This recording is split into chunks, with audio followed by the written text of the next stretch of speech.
Hello friends, आप सभी का स्वागत है आपके अपने यूट्यूब चैनल लर्न विद ज्योतिष पर। फ्रेंड्स, उम्मीद करते हैं कि आप लोग स्वस्थ होंगे, मस्त होंगे और आप लोग की तैयारी भी बहुत अच्छी चल रही होगी। आज के इस वीडियो में हम लोग सीटेट के एग्जाम को लेकर के ईवीएस के कुछ महत्वपूर्ण चुनिंदे प्रश्न को लेकर के हम आए हैं आप लोगों के लिए। जो आप लोगों का प्रस्तावित एग्जाम है, परीक्षा है दिसंबर 15 दिसंबर को, उसमें ये आपको काफी हद तक मदद पहुंचाने वाली है। इस वीडियो में हम लोग कुल मिला के 30 प्रश्नों को देखेंगे जो आपके आगामी परीक्षा में आपको बहुत मदद पहुंचाएगी। हम ये तो नहीं कहेंगे कि इसमें सारा क्वेश्चन आपसे मिलेगा, लेकिन हम ये जरूर कहेंगे कि आपको यहां से बहुत सारे प्रश्न ऐसे मिलेंगे जो जिससे आप क्वेश्चन को हल कर सकते हैं। ठीक है ना, इस बेस पर आप क्वेश्चन और दूसरा बना सकते हैं। इससे पहले हम आपको एक वीडियो दे चुके हैं। अगर अभी तक जो भी लोग उस वीडियो को नहीं देखे, एक बार जरूर जाकर उस वीडियो को देख ले। ठीक है, उस वीडियो में हम सिर्फ आपको 15 नंबर का जो पेडागोजी था, सॉरी कंटेंट था, वो बताएं। पेडागोजी उसमें नहीं बताएं, लेकिन आज के वीडियो में लोग कंटेंट के साथ साथ पेडागोजी को भी देखेंगे, पेडागोजी पर्सन को भी देखेंगे। ठीक है, सर्वप्रथम वीडियो शुरू करने से पहले हम आप लोगों से कुछ प्रश्न पूछना चाहते हैं। क्योंकि शुरू में पूछ लेते हैं तो ठीक रहता है, लेकिन लास्ट में जब पूछने के बाद बहुत सारे लोग आंसर इसका कमेंट बॉक्स में देते नहीं है। तो सर्वप्रथम आपसे जो पहला क्वेश्चन है, जो ईवीएस, ठीक है ना, क्या ईवीएस है वो किस क्लास से प्रारंभ होती है, यानी कि किस क्लास से कहां तक प्रारंभ होती है और किस क्लास तक पढ़ाई जाती है ईवीएस। ठीक है, सबसे पहला क्वेश्चन आपसे ये रहा। दूसरा जो क्वेश्चन हुआ आपसे कि ईवीएस ये कैसा विषय है, एकीकृत है या अलग अलग करके है, ये आपको इसका भी जवाब आपको कमेंट बॉक्स में देना है। तीसरा और आखिरी क्वेश्चन है कि आपका जो ईवीएस है वो पहली और दूसरी कक्षा में पढ़ाया जाता है कि नहीं। अगर हाँ पढ़ाया जाता है तो किस रूप में पढ़ाया जाता है, इसका अलग बुक है या नहीं, किसी अन्य माध्यम से पढ़ाया जाता है। अगर नहीं, अगर ईवीएस नहीं पढ़ाया जाता तो क्यों नहीं पढ़ाया जाता है। ठीक है, इसका जवाब आप लोग कमेंट बॉक्स में हमें जरूर कमेंट करके बताएं। चलते हैं अपने क्वेश्चन की तरफ। जिस तरह से क्वेश्चन आपका रहता है एग्जाम में, सेम उसी तरह से हमने क्वेश्चन को बनाने का प्रयास किया है। ठीक है, हमारा पहला क्वेश्चन कह रहा है कि पौधे की जड़ों में, क्या पौधे की जड़ों में जल को बूंदों के रूप में उपलब्ध कराने की सिंचाई विधि को क्या कहते हैं। आप लोगों को पता होगा कि ये किस चीज से संबंधित है, तो सिंचाई संबंधित है। किससे संबंधित है, तो सिंचाई से।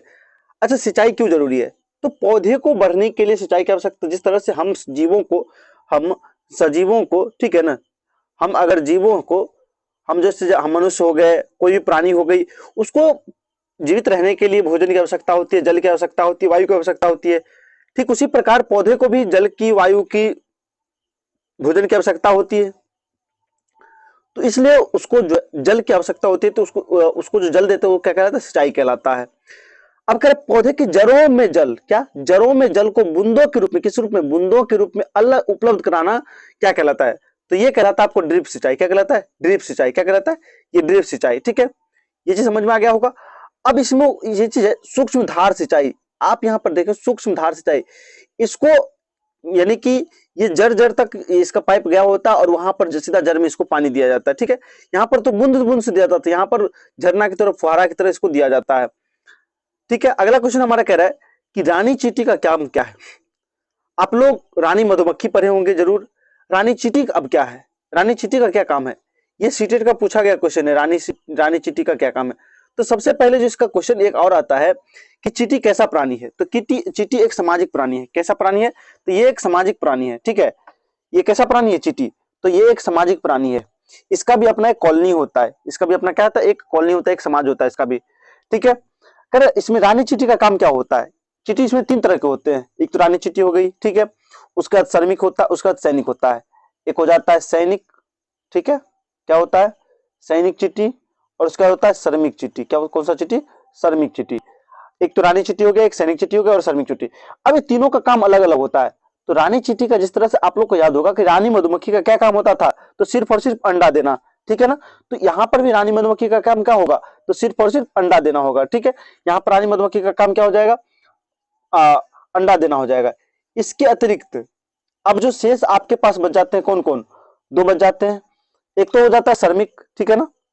ये श्रमिक का क्या काम है, आप लोगों को नाम से स्पष्ट होगा कि श्रमिक, और दूसरा होता है सैनिक। सैनिक क्या करता है, रक्षा करता है।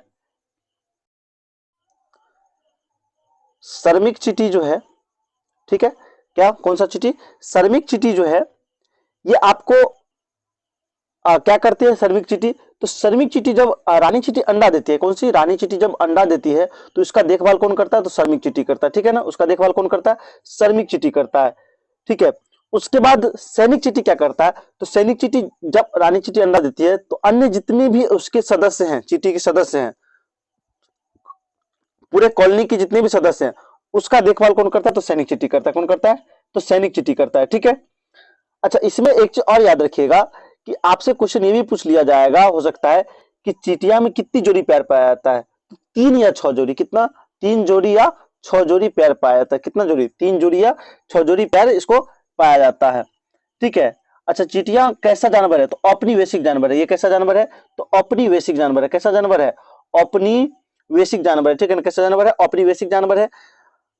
और इसके बाद आपसे ये भी पूछा जा सकता है क्वेश्चन कि ये जैसे चिटियां चलती है तो ऐसा क्या छोड़ती है जो उसके पीछे पीछे सारी चिटियां चलती है, तो गैस, एक गैस होता है वो छोड़ती चलती है, ठीक है। उसी गैस का अनुसरण करके इतनी अन्य सारी चिटियां जो होती है उसके पीछे पीछे आती जाती है, ठीक है। ये चीज समझ में आ गया होगा आपको।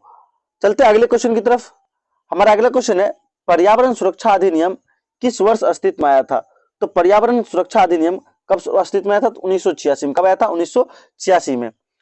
आसान सा क्वेश्चन था, सीधा याद रखने वाला क्वेश्चन है। अगला क्वेश्चन हमारा कह रहा है कि राजस्थान में जोधपुर के निकट खेजरी गांव में पेड़ों को बचाने के लिए अमृता देवी ने बलि चढ़ा दी। आपको अच्छा से पता होगा ये पर्यावरण बचाने से संबंधित है, ठीक है। तो खेजरी जो है, ये खेजरी कहां पर है, राजस्थान में है, ठीक है। अब इससे संबंधित खेजरी बचाओ आंदोलन संबंधित कौन, अमृता देवी है, अमृता देवी बिश्नोई। अब यहां पर समझिए उन्होंने क्या किया, उस खेजरी ब्रिज को बचाने के लिए क्या किया, तो अपना जान गंवा दिया था। कौन, तो अमृता देवी ने, किसने, अमृता देवी ने क्या किया, अपना जान गंवा दिया था। तो अपने जीवन की क्या दी थी, बलि चढ़ा दी थी, ठीक है। अपने जीवन की बलि चढ़ा दी थी। इसका सही आंसर क्या हो जाएगा, ये इसका सही आंसर हो जाएगा, ठीक है। चलते हैं नेक्स्ट क्वेश्चन की तरफ। अच्छा, इसके साथ एक और याद रखिए, सुंदरलाल बहुगुणा। सुंदरलाल बहुगुणा किससे संबंधित है, चिपको आंदोलन, किससे, चिपको आंदोलन। चिपको आंदोलन से कौन संबंधित है, तो सुंदरलाल बहुगुणा। कौन थे, सुंदरलाल बहुगुणा। इसके साथ एक और नाम याद रखिए, गौरा देवी। कौन सा, गौरा देवी, ठीक है। किसे, चिपको आंदोलन से एक और नाम याद रखिए, कौन, गौरा देवी, ठीक है। इसके साथ साथ एक और चीज याद रखिए, नर्मदा बचाओ आंदोलन। कौन सा, नर्मदा, नर्मदा बचाओ आंदोलन से संबंधित कौन है, तो मेघा पाटकर। कौन सा, मेघा पाटकर, ठीक है, मेघा पाटकर। ये क्वेश्चन सीटेट का पूछा गया इसलिए हम क्वेश्चन आपको बता दे रहे हैं। नर्मदा बचाओ आंदोलन से संबंधित कौन है, तो मेघा पाटकर। उम्मीद करते आप लोग एक कॉपी लेके और कलम लेके जरूर बैठे होंगे, ताकि जो भी चीज अन्य चीज नहीं मिलती है, ठीक है ना, उसको आप लोग नोट कर लेंगे। और कोई भी लोग वीडियो स्किप मत कीजिए, क्योंकि इस बीच में बहुत सारे ऐसी बातें होती है जो हमारे मुख से निकलती है जो इसमें लिखा नहीं होता है, ठीक है। इसलिए प्लीज वीडियो को स्किप मत कीजिए, पूरा अंत तक देखिए, बहुत सारे आपको जानकारी मिलेगी इसमें।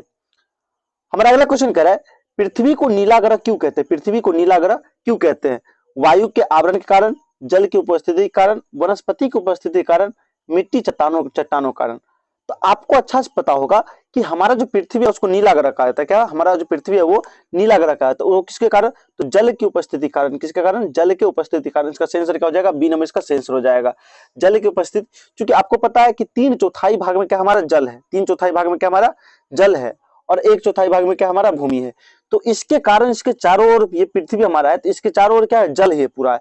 इसके कारण ये जो रिफ्लेक्ट होता है, इस कारण ये कैसा दिखाई देता है, हमको नीला दिखाई देता है। किसके कारण, तो जल के कारण हमारा जो पृथ्वी है वो कैसा दिखाई देता है, नीला दिखाई देता है। हमारा अगला क्वेश्चन कह रहा है कि राहुल विटामिन डी की आवश्यकता से अधिक गोलियां लेता है। जैसे मान लीजिए विटामिन डी कमी से कौन सा रोग होता है, रिकटेस, यानी कि हड्डी सूख जाता है, ये कौन सा होता है, तो विटामिन डी कमी से होता है। उसके चाचा जो एक चिकित्सक है, उसे ऐसा न करने की चेतावनी दे क्योंकि उसे समस्या हो सकती है। अब ये राहुल क्या कर रहा है, विटामिन डी,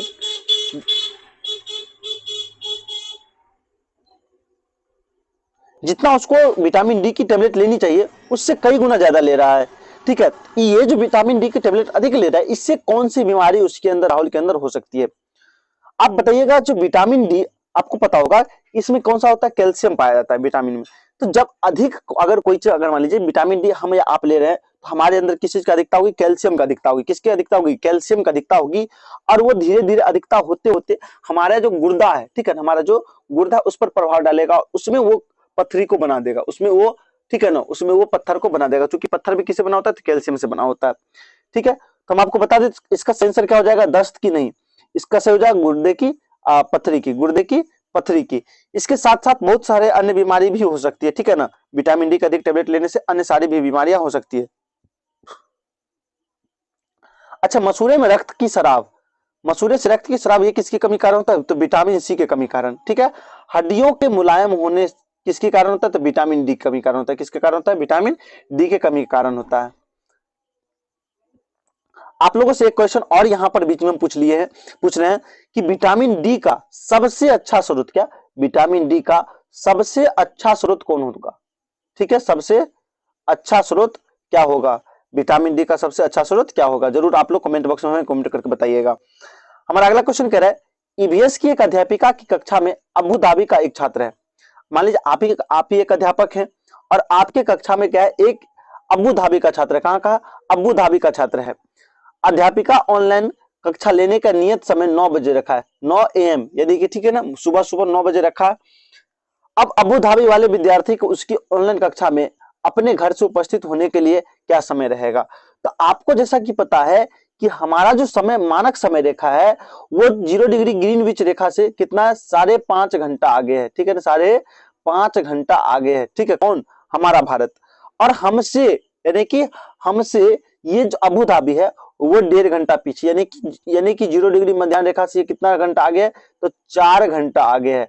हमसे कितना डिग्री पीछे, तो कितना घंटा पीछे, तो 1.5 घंटा पीछे है। तो 1.5 घंटा, जब हमारा क्लास का टाइम कितना बजे, 9 बजे, तो उसमें 1.5 घंटा अगर हम घटा लेंगे तो क्लास का टाइम निकल जाएगा। तो 9 बज रहा, 7:30 बजे, यानी कि सुबह 7:30 बजे वहां पर अबू धाबी में क्लास का टाइम होगा। ठीक है, उम्मीद करते हैं समझ में आ गया होगा। चलते अगले क्वेश्चन की तरफ। हमारा अगला क्वेश्चन कह रहा है, एक प्रशिक्षु शिक्षक प्रयोगशाला में प्रोटीन के लिए खाद्य परीक्षण प्रदर्शित करना चाहती है। ऐसा करने के लिए निम्नलिखित में से कौन सा अभिकर्मक का चुनाव करेगी। ठीक है, तो आयोडीन का, तो आयोडीन का चुनाव करने के लिए चुनाव किस लिए किया था, कार्बोहाइड्रेट के परीक्षण के लिए। किसके लिए, कार्बोहाइड्रेट का परीक्षण के लिए। सूडान का प्रयोग किसके लिए किया था, वसा के परीक्षण के लिए।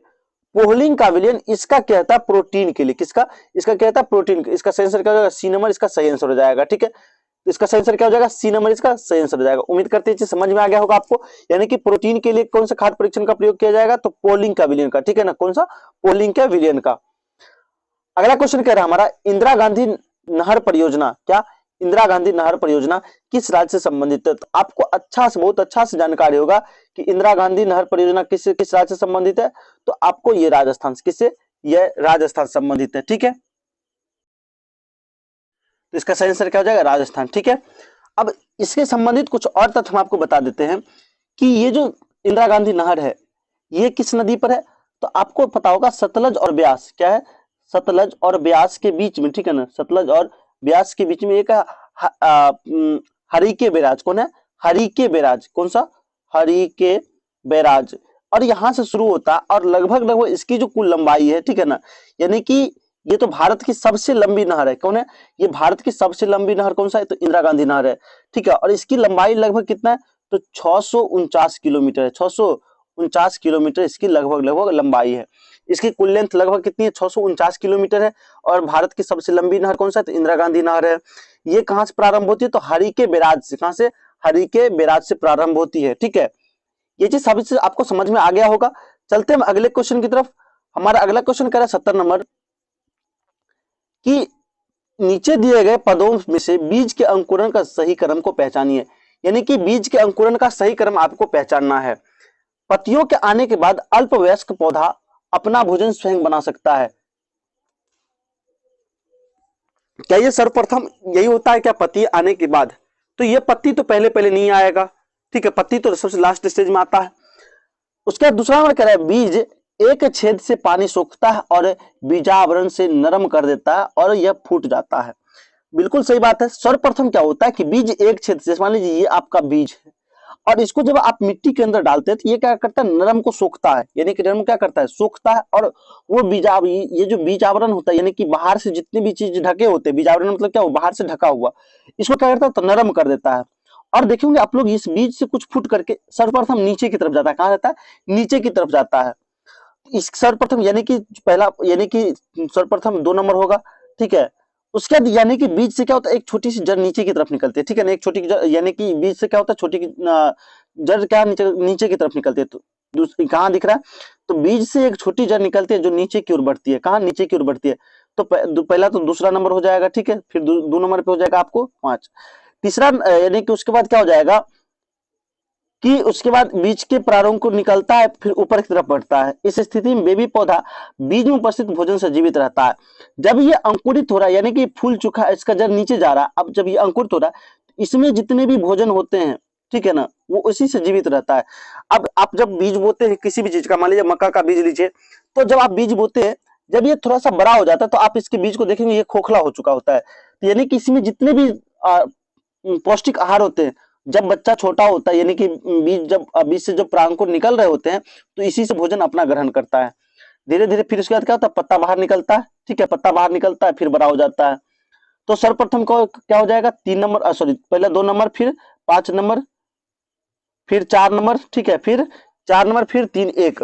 तो ऐसा ऑप्शन कहाँ दिख रहा है आपको, तो सी नंबर इसका सही आंसर हो जाएगा, सी नंबर इसका सही आंसर हो जाएगा, ठीक है। अच्छा, बीज अंकुरन के लिए किस किस चीज की आवश्यकता होती है, तो सबसे पहले तो नरम की, यानी कि नरम कहे तो आर्द्रता की, किसकी, आर्द्रता की जरूरत होती है, सूर्य की प्रकाश की जरूरत होती है, और वायु की भी जरूरत होती है, ठीक है। अगला कह रहा है क्वेश्चन कि निम्नांकित में से कौन सा पारिस्थितिकी तंत्र का अजैविक घटक है। पारिस्थितिकी तंत्र के 2 घटक होते हैं, ठीक है। एक तो होता है भौतिक घटक, यानी कि अजैविक जैविक घटक, और एक होता है अजैविक घटक। कौन सा, एक होता है जैविक घटक, ठीक है, एक होता है जैविक, और दूसरा क्या होता है, अजैविक घटक। तो जैविक घटक के तहत कौन सब आएंगे, जिसमें जान होगा, ठीक है, जितने भी सजीव होंगे वो किसके तहत आ जाएंगे, तो जैविक घटक के तहत आएंगे। लेकिन जिसमें जान नहीं होगा, जो हमारे यानी कि पर्यावरण में पाया जाता है, पर्यावरण में उपस्थित है, वो सभी क्या कहलाएंगे, अजैविक घटक कहलाएंगे। ऑप्शन देखते हैं, कह रहे वायु मृदा, लेकिन जीव जंतु, वायु मृदा तो है अजैविक, लेकिन जीव जंतु क्या है, जैविक है। वनस्पति, मृदा, जल, तो वनस्पति आपको क्या है, जैविक है, जीव से ही ना, यानी कि पेड़ पौधा से प्राप्त होता है, तो ये क्या हो जाएगा, जैविक हो जाएगा। जीव जंतु तो ये तो नहीं होगा। वायु, खनिज, जल, तो आपका आंसर क्या हो जाएगा, डी नंबर इसका सही आंसर हो जाएगा, डी नंबर इसका सही आंसर हो जाएगा। वायु, खनिज, जल, मिट्टी, ठीक है, हवा, ये सभी क्या है, तो आपके ये अजैविक कारक है, ये क्या है, अजैविक घटक है। अगला क्वेश्चन हमारा कह रहा है कि निम्नलिखित में से कौन सा केरल का पहचान है। इन केरल का पहचान कौन सा, फेरी है, जो सोने के बने होते हैं, किसके बने होते हैं, सोने के बने होते हैं। उसके बाद अगला क्वेश्चन हमारा है कि जीवों में संबंध, जहां एक जीव का सहचार्य से लाभ होता है और दूसरे को हानि होता है, ठीक है। एक को क्या हो रहा है, लाभ हो रहा है, और दूसरे को, एक को तो अच्छा हो रहा है, लाभ हो रहा है, लेकिन दूसरा क्या हो रहा है, हानि हो रहा है, ठीक है। जैसे आप लोग नाम सुनेंगे अमरबेल, क्या, अमरबेल, ठीक है। अमरबेल, अमरबेल क्या है, एक परजीवी है, क्या है, एक परजीवी है, कौन सा, अमरबेल। अच्छा, ये क्या करता है कि जिस पेड़ पर रहता है उसका रस चूस लेता है, ठीक है ना, जिस पेड़ पर रहता है वो उसका रस चूस लेता है।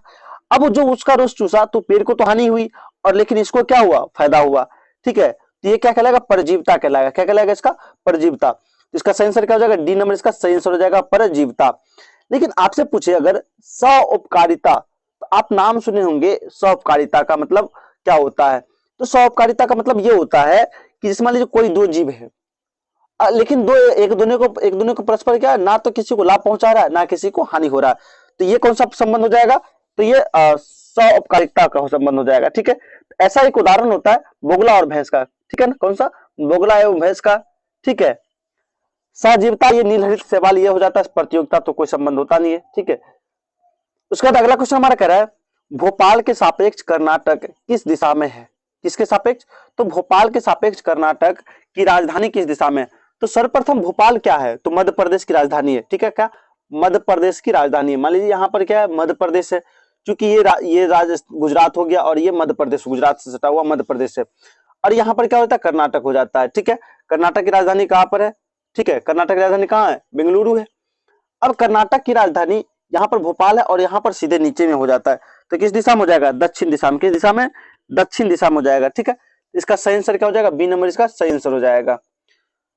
अगला क्वेश्चन हमारा कह रहा है लाल आंकड़ों की पुस्तक दर्ज करती है, यानी कि जो रेड बुक डाटा होता है, ठीक है ना, रेड डाटा बुक जो होता है, रेड डाटा बुक जो होता है वो क्या करता है, तो लाल फूलों वाला पौधे को करता है नहीं, धरती पर उपलब्ध सभी पौधे का दर्ज करता नहीं, धरती पर उपलब्ध सभी जानवर का रिकॉर्ड दर्ज करता है नहीं, लुप्त प्राय पौधे और जानवर के रिकॉर्ड दर्ज किया है किसमें, लाल आंकड़े पुस्तक में। आपसे क्वेश्चन यहाँ पर उल्टा भी पूछा जा सकता है कि लुप्त प्राय और लुप्त प्राय पौधे और जानवर का जो रिकॉर्ड रखा जाता है वो किसमें रखा जाता है, तो लाल आंकड़े पुस्तक में, यानी कि रेड डाटा बुक में, किसमें, रेड डाटा बुक में रखा जाता है।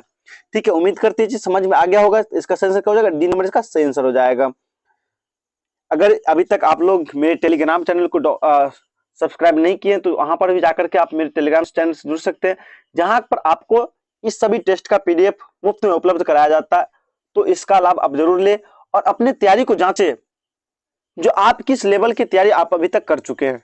ठीक है, अगला क्वेश्चन हमारा कह रहा है कि छात्रों में उच्च उपलब्धि और आत्मसम्मान प्राप्त किया जा सकता है। आप बच्चे को क्या कराइएगा जो आप बच्चा में उच्च उपलब्धि प्राप्त हो, ठीक है, और उसमें आत्मसम्मान भी बढ़े।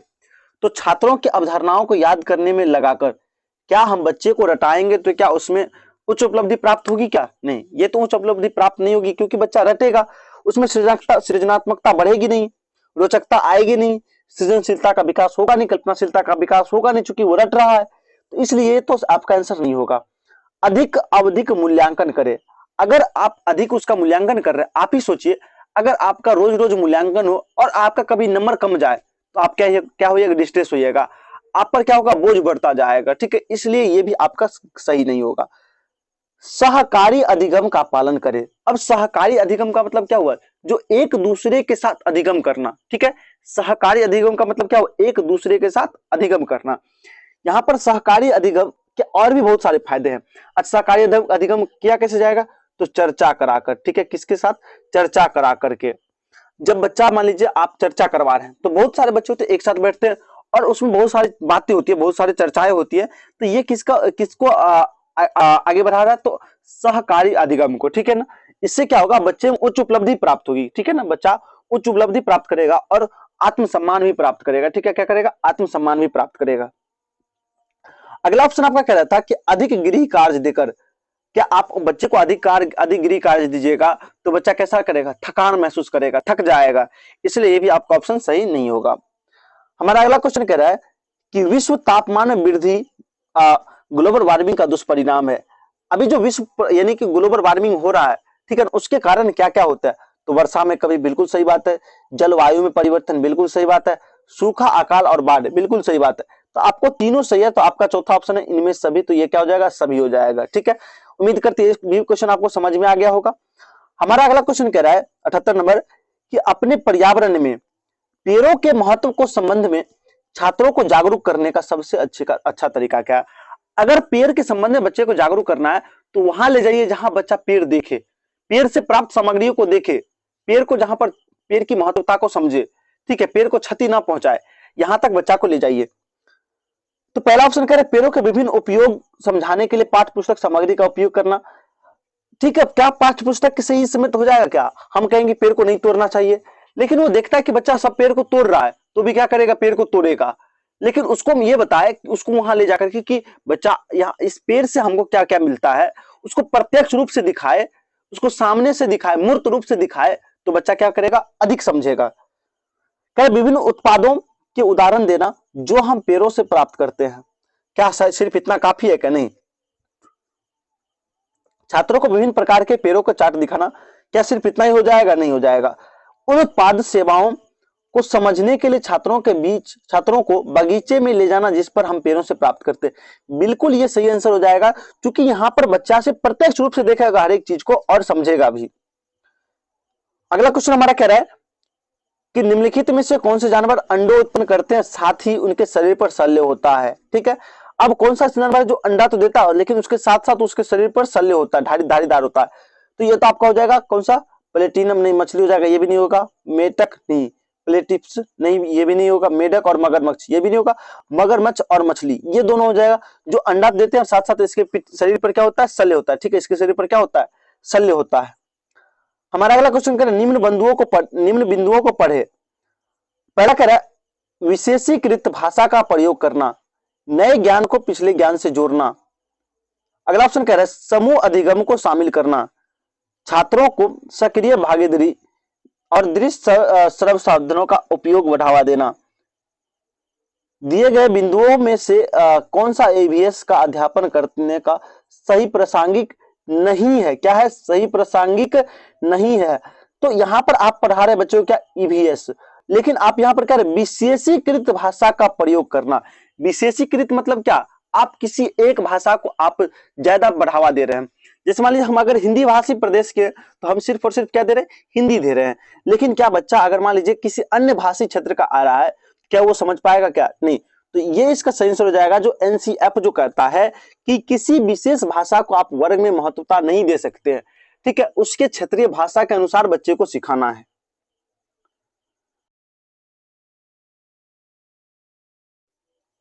हमारा अगला क्वेश्चन कह रहा है कि विद्यार्थी को पर्यावरण समस्याओं एवं तथा उनके समाधान संबंधित मॉडल बनाने के लिए और राष्ट्रीय प्रदर्शनी में भाग लेने के लिए कहा जाता है। यह विद्यार्थियों को संलग्न रखने में अच्छा तरीका है। ये देखिए बड़ा क्वेश्चन दिख रहा है आपको, लेकिन क्वेश्चन बहुत इजी है।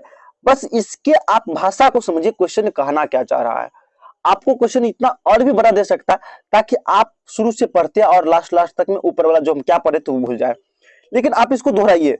हालांकि आप एग्जाम हॉल में इसको दोहराने का कोशिश मत कीजिएगा, अपना टाइम वेस्ट मत कीजिएगा। अगर जो क्वेश्चन एक बार में नहीं समझ आया उसको दोबारा पढ़िएगा।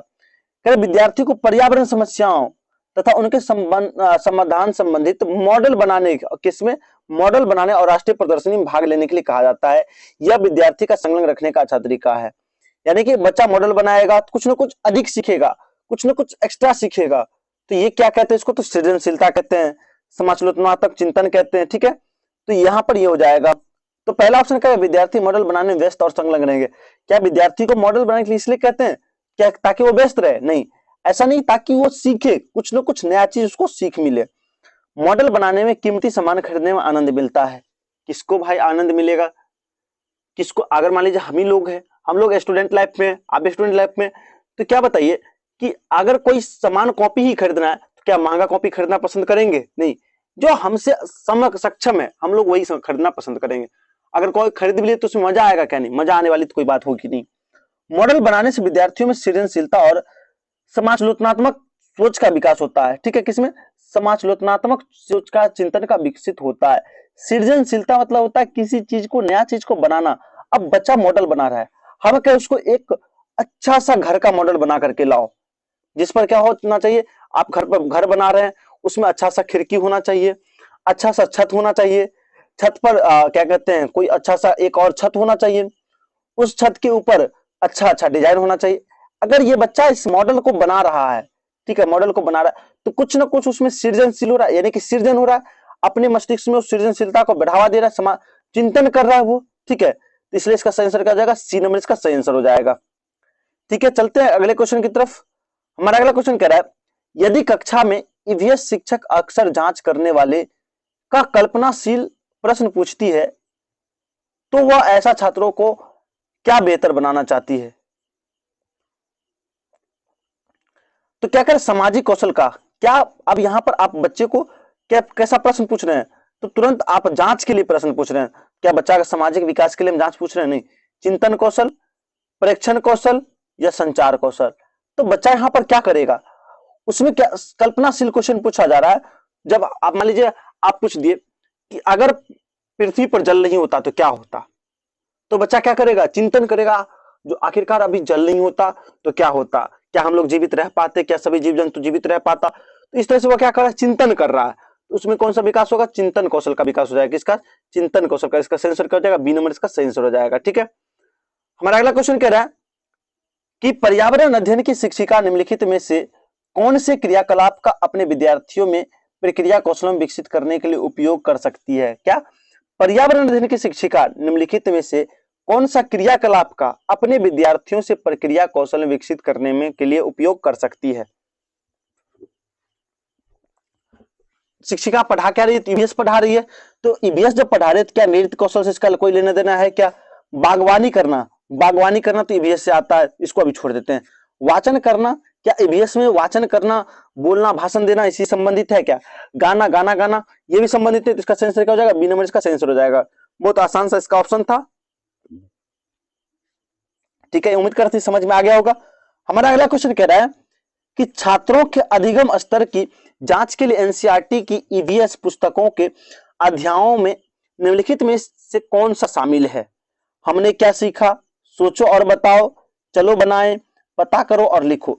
यानी कि आपसे कह रहा है कि अधिगम स्तर की जांच के लिए आप बच्चा को पढ़ा दिए ईवीएस, एनसीईआरटी पढ़ाए हैं, अब उसके जो पाठ अध्याय का जो समाप्त होता है उसमें उसके बीच बीच आप लोग देखते हो क्या लिखा होता है? हमने क्या सीखा। क्या लिखा होता है? हमने क्या सीखा। तो इसका सही आंसर क्या हो जाएगा? हमने क्या सीखा, ए नंबर इसका सही आंसर हो जाएगा। ठीक है, अगला क्वेश्चन हमारा कह रहा है ईवीएस का शिक्षक सदैव अपने पास एक डायरी और वह कलम रखता है। ठीक है, वो क्या रखता है? अपने पास डायरी और कलम रखता है, अपने छात्रों के प्रतिदिन के अर्थपूर्ण व दिलचस्प व्यवहार का अवलोकन करता है। क्या कर रहा है? वो प्रतिदिन का, किस चीज का? प्रतिदिन का अर्थपूर्ण व दिलचस्प व्यवहार का अवलोकन कर रहा है। तो ये क्या कहलाएगा? ठीक है, क्या ये पोर्टफोलियो कहलाएगा? बिल्कुल नहीं, बिल्कुल इसका आंसर पोर्टफोलियो नहीं होगा। क्या कर्म निर्धारित मापनी होगा? Rating scale? बिल्कुल नहीं होगा। चेकलिस्ट होगा? क्या नहीं हो जाएगा। तो इसका क्या होगा? दृष्टांत वर्णन उपकरण। आपको नाम से पता चल रहा है दृष्टांत वर्णन उपकरण। आप जो दिन में जितना भी काम कर रहे हैं उसका वर्णन उसमें लिखा जाएगा। ठीक है, तो इसका सही आंसर क्या हो जाएगा? दृष्टांत वर्णन उपकरण। अच्छा, पोर्टफोलियो क्या है? तो पोर्टफोलियो के अंतर्गत बच्चे के सभी उपलब्धियों को रखा जाता है। ठीक है, बच्चे के सभी उपलब्धियों को किसके तहत रखा जाता है? पोर्टफोलियो को। चाहे वो उसका प्रोग्रेस हो, चाहे उसका डिमोशन, प्रमोशन हो या डिमोशन हो, किसके तहत रखा जाता है? पोर्टफोलियो की तरफ। अच्छा, कर्म निर्धारणी क्या है? कि बच्चा पहले स्थान पर है कि दूसरे स्थान पर है, ये 5वें स्थान पर, ये हो गया कर्म निर्धारणी। अब चेक लिस्ट क्या होता है कि आप लिखित रूप से कोई भी चीज आप दे रहे हैं तो किसके तहत आता है? चेक लिस्ट के तहत आता है। ठीक है, तो इसका सही आंसर क्या हो जाएगा? तो सही आंसर हो जाएगा एक नंबर इसका सही आंसर हो जाएगा दृष्टांत वर्णन उपकरण। ठीक है, दृष्टांत वर्णन उपकरण। हमारा अगला क्वेश्चन कह रहा है कि निम्न में से कौन सा ईवीएस के आकलन का सूचक हो सकता है? आकलन का सूचक हो सकता है। देखिए, ये ऑप्शन आपको बड़ा ही फंसाने वाला है, इसलिए कहा जाता है कि सीटेट क्या भाषाओं का खेल है। जितना आप पर्यायवाची शब्द, विलोम शब्द को आप कंठस्थ कीजिएगा, ठीक है, अपने मस्तिष्क में उसको उतार के रखिएगा, उतना ही सीटेट आसान होता चला जाएगा। यहां पर क्या करा? आकलन के लिए सूचक हो सकता है, किसी चीज को जांचने के लिए। क्या अवलोकन हो सकता है? बिल्कुल हो सकता है। सहयोग हो सकता है? क्या बिल्कुल हो सकता है। क्या याद हो सकता है? बिल्कुल नहीं। याद तो रट्टा मारने पर चला जाएगा, क्या होगा? नहीं होगा। अच्छा, प्रत्यावाहन, ये थोड़ा सा कंफ्यूजन पैदा करता है कि प्रत्यावाहन का हिंदी होता क्या है। तो प्रत्यावाहन का मतलब होता है कि मेमोराइज करना, किसी चीज को फिर से अपने अंदर लाने का प्रयास करना। तो क्या हो जाएगा? मेमोराइज करना। तो ये भी इसका नहीं होगा और ये भी नहीं होगा। तो किसका? इसका केवल और केवल एक और दो हो जाएगा। क्या? एक और केवल दो होगा। ठीक है, तो इसका आंसर क्या हो जाएगा? केवल एक और दो। तो एक और दो कहां आपको ऑप्शन दिख रहा है? ए नंबर में इसका सही आंसर क्या हो जाएगा? ए नंबर इसका सही आंसर हो जाएगा। ठीक है, हमारा अगला क्वेश्चन कह रहा है कि अर्जुन अक्सर पर्यावरण अध्ययन की एक कक्षा में विद्यार्थियों से खेल के मैदान से लौटते हुए क्या देखा, उसके विषय में रोचक प्रश्न पूछते हैं। इस प्रकार वे विद्यार्थियों के किस कौशल का आकलन कर रहे हैं? मान लीजिए आप ही एक शिक्षक हैं और आपके पास कुछ बच्चे हैं जो रोज कुछ ना कुछ बाहर से देख करके आ रहा है, तो आपसे क्वेश्चन पूछ, जैसे वो क्रिकेट देख के आ रहा है, तो आपने उससे क्या पूछा कि किसने कितने रन बनाए, किसने कितना छक्का मारा। ठीक है, तो बच्चा क्या कर रहा है? आप उसके किस चीज का आप टेस्ट ले रहे हैं? तो उसके अवलोकन का आप टेस्ट ले रहे हैं कि बच्चा क्या अवलोकन करके आया, वहां से क्या देख करके आया बच्चा। ये इसका सेंसर क्या हो जाएगा? अवलोकन हो जाएगा। क्या हो जाएगा? इसका अवलोकन हो जाएगा। ठीक है, हमारा अगला क्वेश्चन कह रहा है कि प्राथमिक स्तर के लिए, किसके लिए? प्राथमिक स्तर के लिए कौन सी विधि पर्यावरण अध्ययन शिक्षण के लिए अच्छी नहीं है? क्या? पर्यावरण अध्ययन शिक्षण के लिए अच्छी नहीं है। सप्तांत अतिरिक्त कक्षा लेना, विद्यार्थियों को लिखित सामग्री देना, उनके द्वारा दी गई सामग्री को याद करना। क्या अभी जस्ट बताएं आपको, क्या याद करना सही बात है? एनसीएफ कतई नहीं कहता कि आप उसको बच्चा को रट्टा मरवाइए, बच्चा से याद करवाइए।